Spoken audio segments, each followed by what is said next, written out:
This is the fourth and last short video about Tommy Zeigler's appeal for DNA testing to the Florida Supreme Court.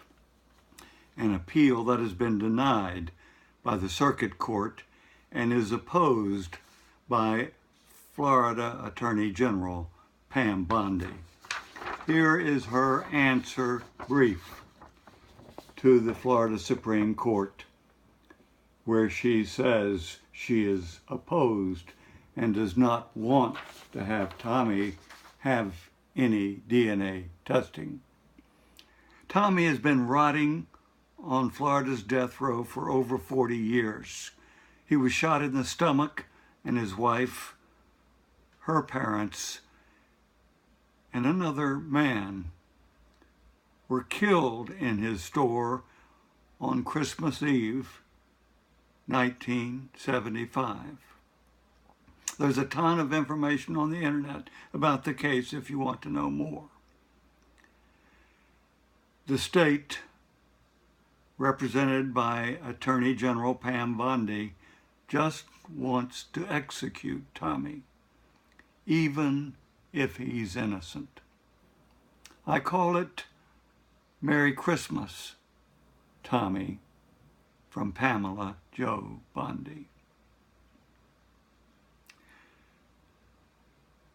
The prosecution and trial of Tommy Zeigler could serve as a model of prosecutorial and judicial misconduct to send an innocent man to death row. I'll just mention two of the most glaring examples in this video. Both of the documents I want to show you were found years after Tommy went to death row as a result of a demand for records under the Freedom of Information Act. First is a report written by a policeman who carried Tommy to the hospital after he called police.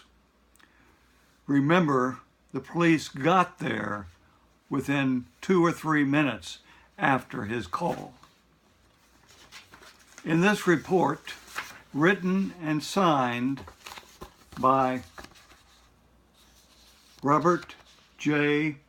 Thompson,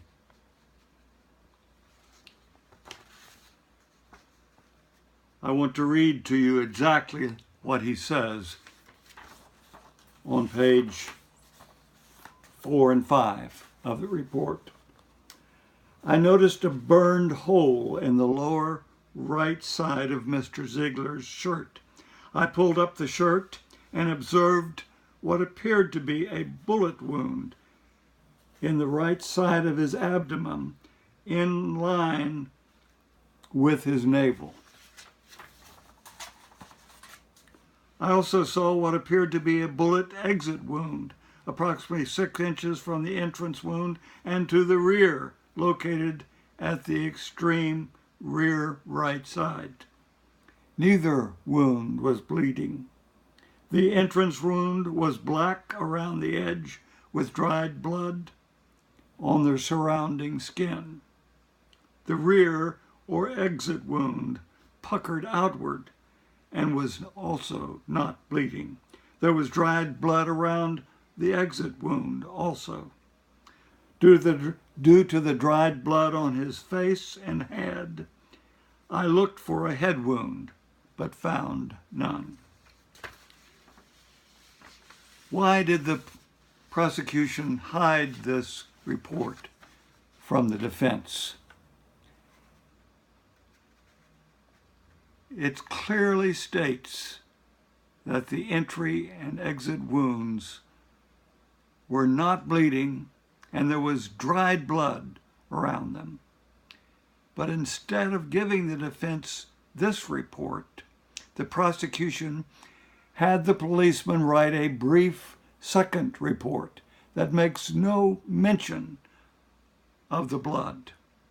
At trial, the policeman claimed the blood was damp.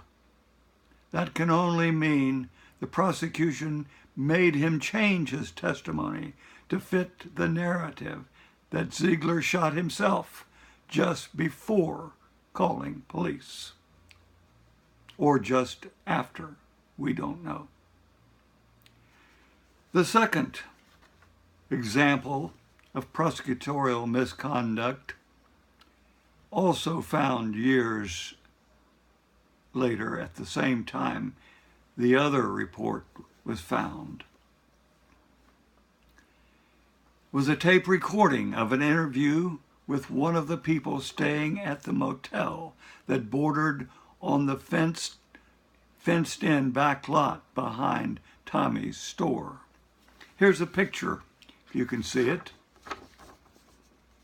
This is the store, and here is the motel. This is a back lot in back of the store. That's where this young man by the name of John Jellison was staying on the night of December 24th, 1975.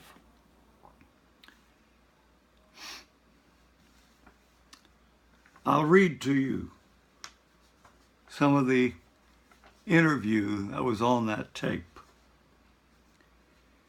So, and this is John Jellison speaking, so I went to the door, I cracked the door, and I was just going to walk out, and there was a policeman out in the parking lot aiming his pistol over the hood of his police car at the back of the building, the store, the furniture store.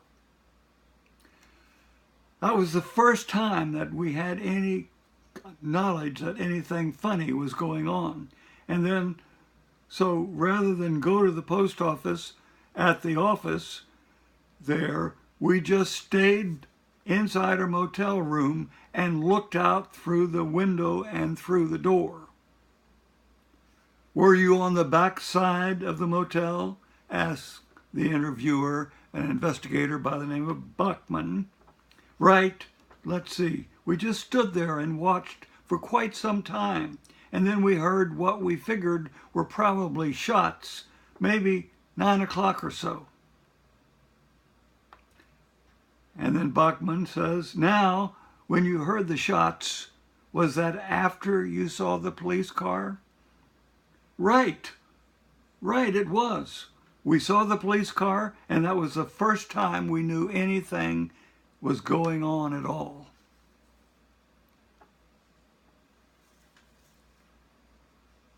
So the question now is, but you didn't hear any shots, anything else as you were leaving the restaurant or something? Oh no, nothing at all. No, we knew nothing was going on whatsoever. So then, according to Bachman, he says this, so then you didn't hear the shots until after the police had arrived. Right. So I was sure they had already filled you in on all that. And then, after a bit more conversation, Bachman says this to John Jellison. Nope, as long as you heard the gunshots after, you say you saw that police car, then that wouldn't help us a bit. Okay, you might tell your mother I called. Now, why would the prosecution hide this interview? Again, it's simple. He didn't want to consider that someone on the Winter Garden police force might have been involved, as Tommy had testified. These are just two examples of prosecutorial misconduct. There were many others. But Pamela Jo Bondi doesn't care about any of that. She just wants to execute Tommy, when all Tommy wants is to test the DNA to prove his innocence. Pam Bondi doesn't care about justice. She would prefer to execute an innocent man.